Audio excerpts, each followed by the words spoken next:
নমস্কার বন্ধুরা, আপনারা সবাই কেমন আছেন? প্রিয়াস কুকিং অ্যান্ড ব্লগ চ্যানেলে আপনাদের সবাইকে স্বাগত জানাই।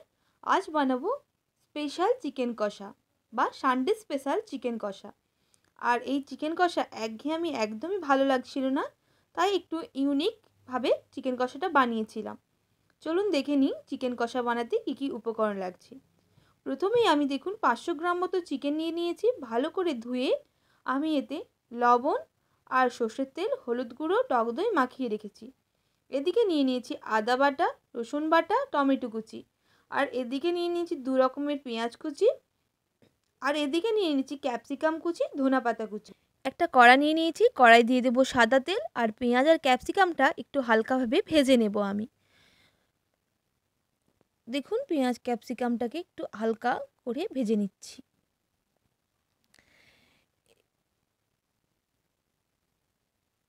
ভাজা হয়ে গেছে, এবার এটাকে আমি নামিয়ে রেখে দেব।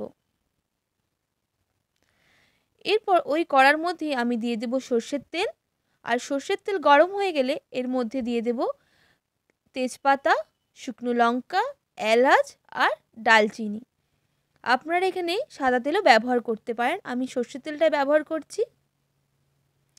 এরপর আমি ওই তেলের মধ্যে দিয়ে দেব পেঁয়াজ কুচি।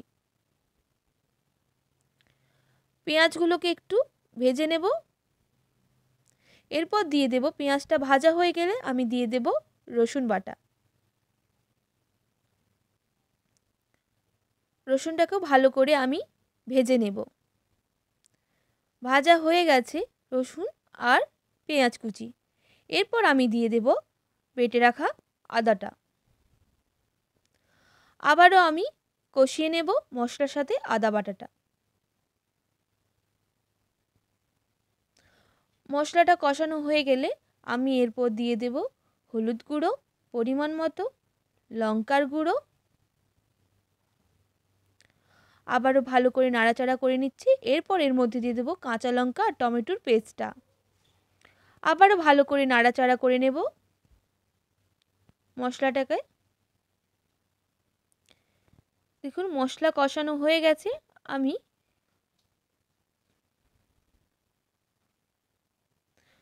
মশলায় তেল দেখুন আস্তে আস্তে ছাড়তে শুরু করে দিয়েছে।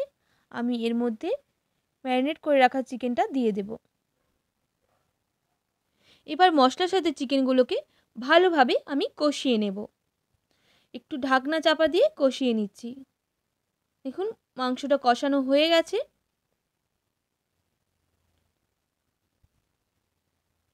যতক্ষণ না মাংস থেকে তেল বেরোচ্ছে ততক্ষণ আমি কষিয়েই নেব। এরপর আমি চিকেনের মধ্যে দিয়ে দেব চিকেন মশলা এভারেস্টের। দেখুন তেল ছাড়তে শুরু করে দিয়েছে।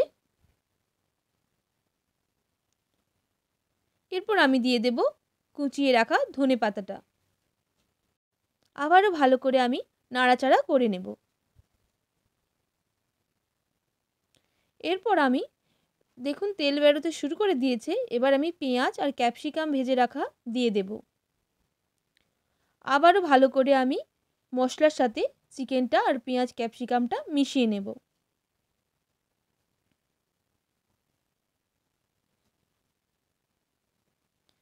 দেখুন চিকেন কষাটা থেকে কিভাবে তেল বেরোতে শুরু করে দিয়েছে।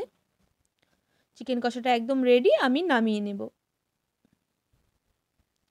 এটা যদি গরম গরম ভাত বা লুচির সাথে যদি একবার খাওয়া যায় সত্যি অসাধারণ লাগে। এরপর আমি বাচ্চার জন্য আমি মটনের মেটে এনেছিলাম, সেটা একটু কষিয়ে নেব। আমি আধ ঘন্টা 45 মিনিট ম্যারিনেট করে রেখেছিলাম। কষানো হয়ে গেছে, আমি এর মধ্যে জল দিয়ে প্রেসার কুকারে 5 থেকে 6টা সিটি মেরে নেব। আর এর মধ্যে দিয়ে দেব অল্প লবণ আর হলুদ গুঁড়ো, আর দিয়ে দেব জিরে গুঁড়ো, দিয়ে 5 থেকে 6টা সিটি মেরে নেব। আর এদিকে আমাদের চিকেনটা একদমই রেডি। আর আমার ভিডিও যদি ভালো লেগে থাকে like, comment, share and subscribe করে দেবেন। ভালো থাকবেন, সুস্থ থাকবেন। এখনের জন্য টাটা।